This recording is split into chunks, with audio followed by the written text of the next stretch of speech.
scorecard here. Okay. First thing, we need to introduce a moratorium, and I know you've heard about a moratorium here earlier, but we need to introduce a moratorium on TIFs in the city of Chicago. We need to put that in place and stop TIFs for right now until we can get our arms around this thing. And what is getting our arms around this thing? Accountability.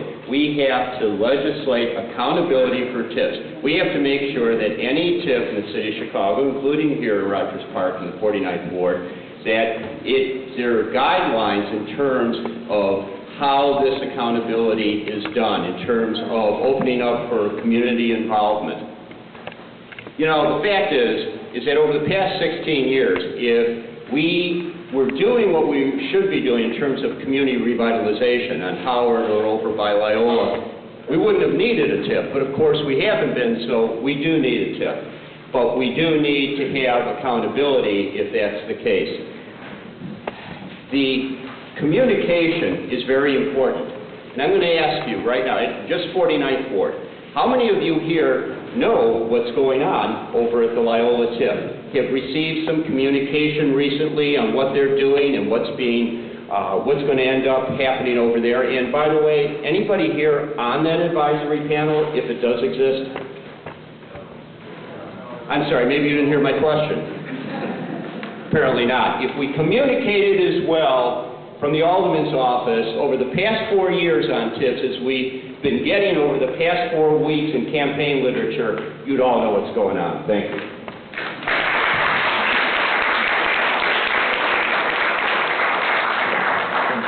Alderman Moore.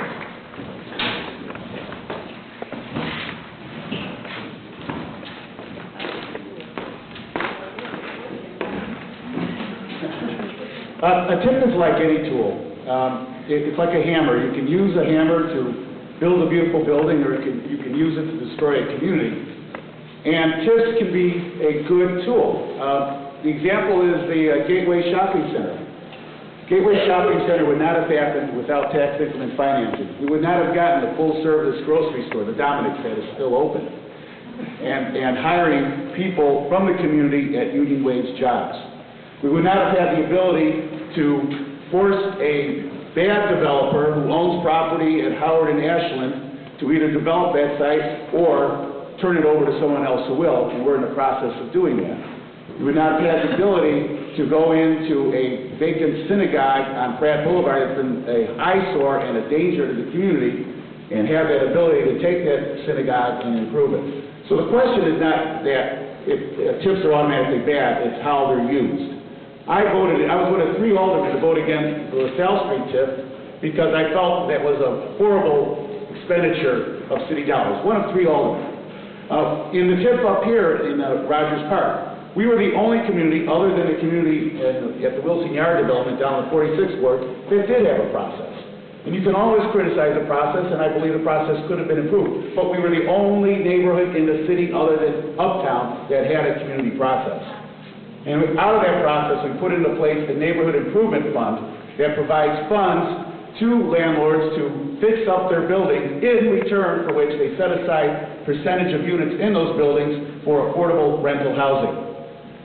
We're going to continue to do those kind of things because the thing we need to do most with TIFs is make sure that TIFs benefit the community, bring good living wage jobs to the community, union scale jobs like the Gateway Shopping Center do, and provide for affordable housing. The question is not whether we should have TIFs or not have TIFs. The question is how do we use TIFs to benefit everybody.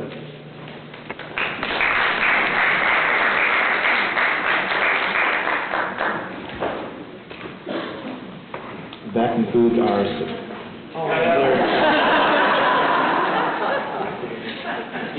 My name is Chris Adams. I know it's been a while. I didn't realize you got to speak too. I guess I should be happy that the alderman's here today, so at least I get to rotate it with my turn, and I don't have to exercise my extemporaneous speaking from high school again. I believe that TIFs are a good tool, but only that we should be mindful that TIFs are meant to help distressed areas. And the responsibility of a member of the city council isn't just to look at what's going on in his ward, but citywide, and stand up and take a look at areas in other parts of the city, the Loop, downtown, Block 37, that are being discussed for TIF help and stand up and ask the question, does this area deserve TIF help? Also, we need to establish a very clear method that sets up what accountability is. And I'm looking at something that would require annual accounting of TIFs that are taking place in the neighborhood. And that whoever is managing the TIF is required every year to let the community know exactly where the TIF money is going, how much is left, how that's supposed to be spent. That's what accountability is. That's what transparency is. And finally, the first group in line to get the set-aside money from TIFs ought to be our schools. Schools should be the first to benefit from TIFs. We need to fix the schools in our neighborhood, and we need to put the tools in place that are going to make that happen. TIFs can be a tool to help our schools.